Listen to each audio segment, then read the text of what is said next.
छत्तीसगढ़ नाव हमेशा जुड़े रहें खबरों के साथ। नमस्कार, जय जोहार, मैं आकृति और आप देख रहे हैं छत्तीसगढ़ नाव। प्रदेश में लगातार हो रही बारिश के कारण महानदी उफान पर है। तटवर्ती क्षेत्र में बाढ़ के पानी प्रवेश कर जाने से किसानों को अब सताने लगी है चिंता। खेतों में धान बुआई करने के साथ साथ खेती किसानी में लगे थे कि महानदी में आई बाढ़ के कारण तटवर्ती ग्रामों के खेतों में बाढ़ का पानी प्रवेश कर जाने से खेत जलमग्न हो गए हैं। महानदी में बाढ़ आने के कारण किसानों को चिंता सताने लगी है। किसानों का कहना है कि यदि यही स्थिति आगे बनी रहती है तो हजारों एकड़ धान फसल बर्बाद हो जाएगा और दोबारा फसल लेने में काफी परेशानियों का सामना करना पड़ेगा। आज शनिवार को महानदी के तटवर्ती ग्राम लिप्ती, नदी गांव, परसरामपुर, सुरसी, सूरजगढ़, रानीडीह, कोर्रा, तोर्रा, ठेंगागुड़ी, रैबो, मोहदी, इन ग्रामों में महानदी का बाढ़ का पानी खेत में प्रवेश कर गया है और लगातार महानदी का जलस्तर बढ़ता ही जा रहा है। किसानों ने अपने घर में रखे सामानों को भी अब सुरक्षित स्थान में पहुंचा रहे हैं। हालांकि अभी बाढ़ का पानी ग्रामों में प्रवेश नहीं किया है। जब ग्रामों में प्रवेश करेगा तब स्थिति विकराल होता है और ग्रामीण गांव खाली करने के लिए मजबूर हो जाते हैं। लेकिन आगे प्रदेश में बरसात की यही स्थिति रही तो महानदी विकराल रूप के साथ क्षेत्र में प्रवेश करेगी। विदित हो कि प्रतिवर्ष बार त्रासदी का दंश तटवर्ती ग्रामीण झेलते आ रहे हैं। इस बार भी महानदी ने अपना रौद्र रूप दिखाना प्रारंभ कर दिया है, जिसको लेकर ग्रामीण चिंतित है। देखिए, हमारा जो सरिया अंचल है और ये महानदी किनारे वाला जो बेल्ट है आपका तोरा से लेके बरगांव तक, और इधर हमारा सांकरा, ठेंगागुड़ी, बोरीदा, इस तरह से लगभग देखा जाए तो 25-30 गांव के आसपास आ रहे हैं। इसमें तो निचले स्तर के जो गांव हैं, जैसा मेरा नज़दीक वाला गांव आपका लिप्ती है, बोरीदा है, ठेंगागुड़ी है, जो डूब क्षेत्र में आते हैं, तो इस तरह के गांव जो हैं ये क्रमशः डूब में आ रहे हैं।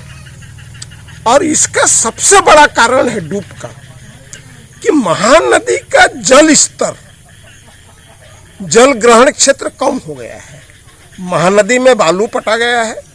पहले महानदी 20-30 फीट गहरा था, आज 5 फीट भी गहरा महानदी नहीं है। तो पानी का लेवल ऊपर तरफ जा रहा है, इसलिए किसानों का फसल नष्ट हो रहा है। और वास्तव में देखा जाए तो अभी जो बारिश हुआ है और इस बारिश के मौसम में और इस खरीफ के मौसम में धान अभी बिल्कुल भ्रूण अवस्था में है, बिल्कुल बचपन में है धान। मुश्किल से मुश्किल 15-20 दिन धान का ये हो रहा है और ये धान बिल्कुल सड़ जाएगा और नष्ट हो जाएगा। महाराज, जैसा कि सरिया क्षेत्र एक कृषि प्रधान क्षेत्र है और यहाँ किसान बहुत ही मेहनत के साथ, लगन के साथ खेती बाड़ी में ध्यान देता है, लेकिन बाढ़ के कारण उनका यह जो व्यवस्था रहता है चकनाचूर हो जाता है। किसान बेबस और लाचार हो जाते हैं। इस संबंध में कुछ आपका और कोई विचार होगा? देखिए, इसका समाधान महानदी के किनारे में जो बसे हैं, अब किसान तो अपना खेत को छोड़ के जा नहीं पाएगा और किसान सरकार के ऊपर ही निर्भर है। और हमारा जो फसल बीमा है, इसका जब तक सही मूल्यांकन नहीं होगा फसल बीमा का, और फसल बीमा का इकाई जब तक किसान को नहीं बनाया जाएगा तब तक किसान इससे लाभान्वित नहीं हो पाएगा। और एक फसल बीमा ही है जो किसान को आर्थिक सहयोग, आर्थिक मदद दे सकता है। अभी क्या चल रहा है महानदी की बाढ़ का पानी किस तरह से तेजी बढ़ रहा है? बाढ़ क्रमशः बढ़ रहा है और जैसा मौसम समाचार को देखने से पता चल रहा है कि बाढ़ अभी रहेगा। किंडर वैली स्कूल, रायगढ़ का सर्वश्रेष्ठ play school. Admission open. Call now.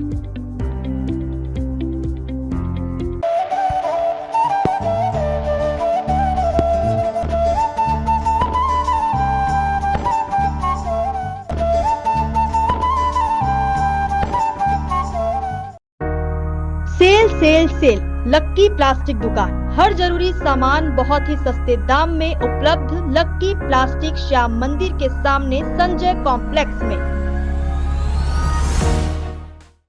आज ही सब्सक्राइब करें छत्तीसगढ़ नाव। हमेशा जुड़े रहें खबरों के साथ। छत्तीसगढ़ की हर छोटी बड़ी खबर तत्काल आपके मोबाइल पर।